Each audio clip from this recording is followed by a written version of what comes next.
When I was talking about, Well, before we really get started, again, this is another episode of the Hawkins STEM Chronicles. We're joined by Dr. Lauren Garrettson, and Dr. Garrettson has a few things he'd like to say. when I spoke in the video before about lead poisoning, what I didn't tell you is where we are now. As I said, when I first started, we were treating children until the levels got down to 60, and then we found out that that there was really no level that is safe from for a child from being injured, intellectually injured by lead. Nowadays, every child is tested for lead poisoning when they're 2, 3, or 4 years old. And if your level, the average child now has a level of 2 or 2.5. If your level is 3.5, you're reported to the public health. And if your level is 5, public health goes out and examines your house. That's a change from sending people home at 60. We're much smarter. And so are all American children are much smarter than when I grew up because we don't have lead poisoning. Oh, not to mention other factors. If we think about medicine, when you first started to practice, and we think about the practice of medicine now, what kind of things have you seen that have changed? Well, when I entered medicine, we had just in 1943. I entered medical school in 1955. In 1943, we had the first use of an antibiotic, penicillin. We'd had sulfa drugs before that, but weren't as effective for many things. Then, by the time I entered medical school, there were a dozen different antibiotics. And antibiotic use has grown, and the study of it has been extensive, so that now we have many antibiotics. And many people in the United States are now living into their 90s and beyond. And people didn't used to live that long. And the reason for much of that is that we have antibiotics to treat pneumococcal pneumonia, which killed many seniors in this country when I was first in medicine, or other diseases that are now treatable by antibiotics. Even scarlet fever, that used to call rheumatic fever. And we don't have that anymore because we just treat it with antibiotics. Penicillin and lots more antibiotics are used for all sorts of things. It's been a transformation of that. So it's a different medical world than when I entered medicine in '55. That's another thing that I've often wondered about, just to take two instances. So you go back to the late 1700s, early 1800s, you had yellow fever, and a lot of people died. And cholera, thankfully, growing up, the only time I'd ever hear the term cholera was on some cowboy TV show, because we've whipped it. Same thing about yellow fever. There were a lot of people, I don't care whether you're black, white, or whatever, if you were in America during that period, you had a relative who died of yellow fever. Fast forward, I know... Well, the people moving west, that was one of the diseases that killed people who were moving west during the 1800s in the United States. But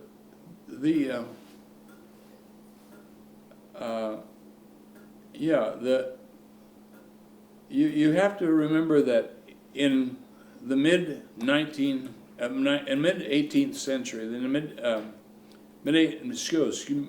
1800s, mid 19th century, we did not have any antibiotic until penicillin. We had sulfonamides in the late 30s. But people had bacterial infections, and surgeons would operate without washing their hands and not wearing gloves. And then we had John Lister. John Lister, who began as a surgeon, a Quaker surgeon in London, who decided to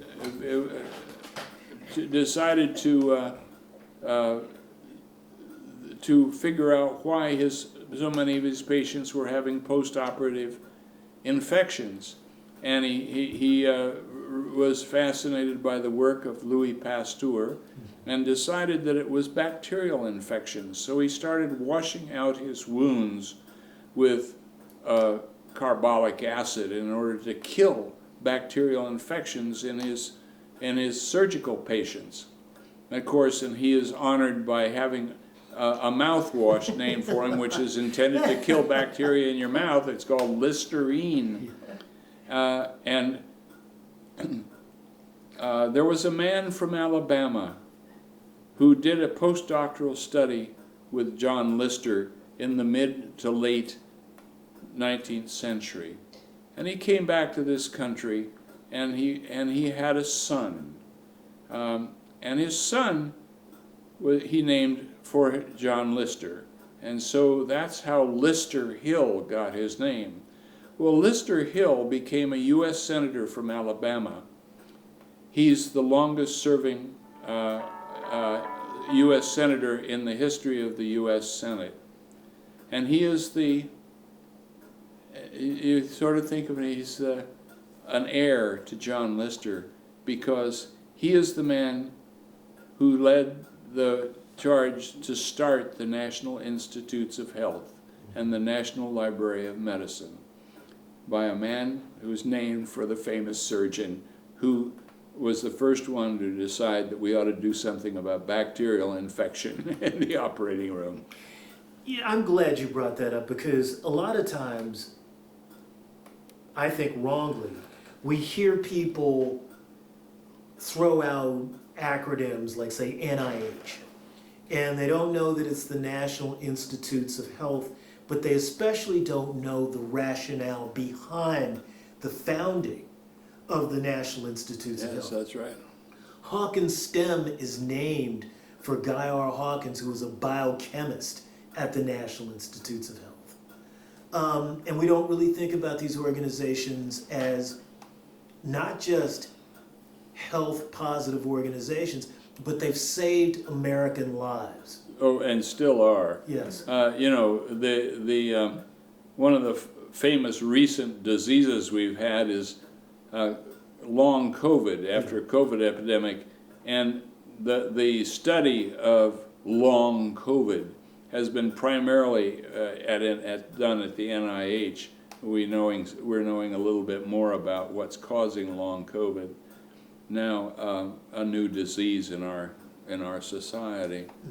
Yeah, the NIH has been a hotbed of study for a long time, and of course the National Library of Medicine is now the leading medical library for the world.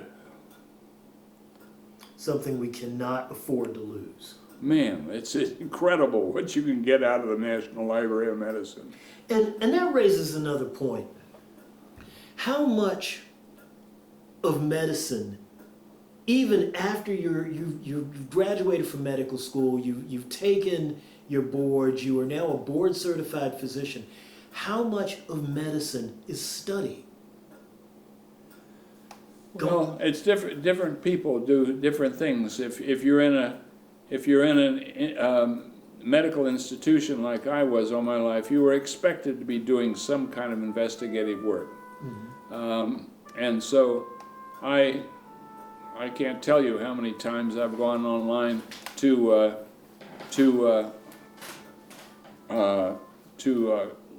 look up something at the National Library of Medicine.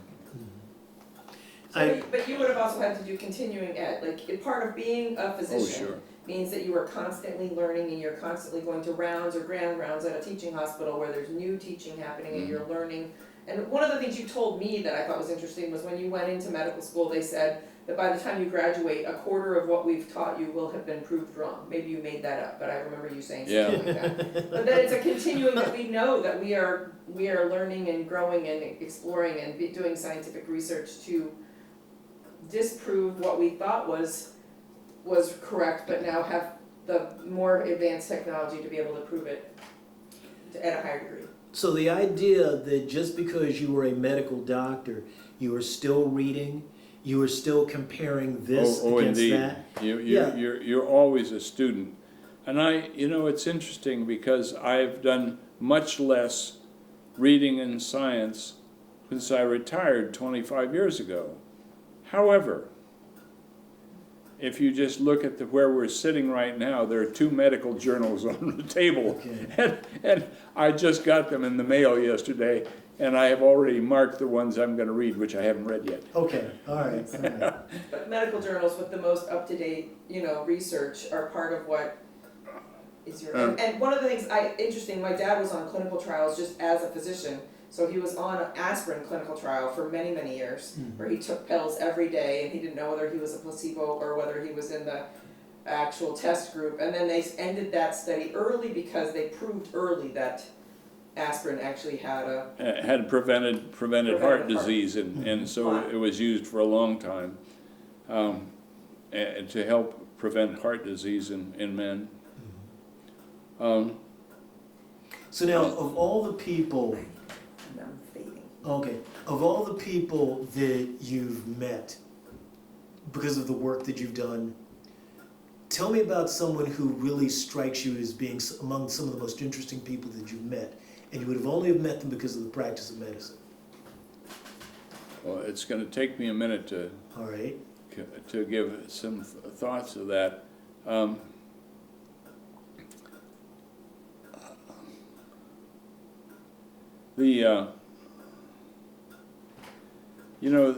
So many people in the practice of medicine become fascinated, as you gather that I was, about poisonings, first lead and then others. They see something that fascinates them, and they begin their study of that disease or that condition or what have you. And then the next thing you know, they've got an NIH grant to do some to try out a new thought about that disease. And that's how so many people get into medical research. And there are, every medical school has scores of people who are following such a intellectual lead that they have identified. And it's going on all the time. And of course, we now have the National Institutes of Health, which is the major supporter of medical research throughout the country, not just at the NIH, but they give grants to people to do various studies. And so are advancing our knowledge about all sorts of illnesses. And it's just we are in a remarkably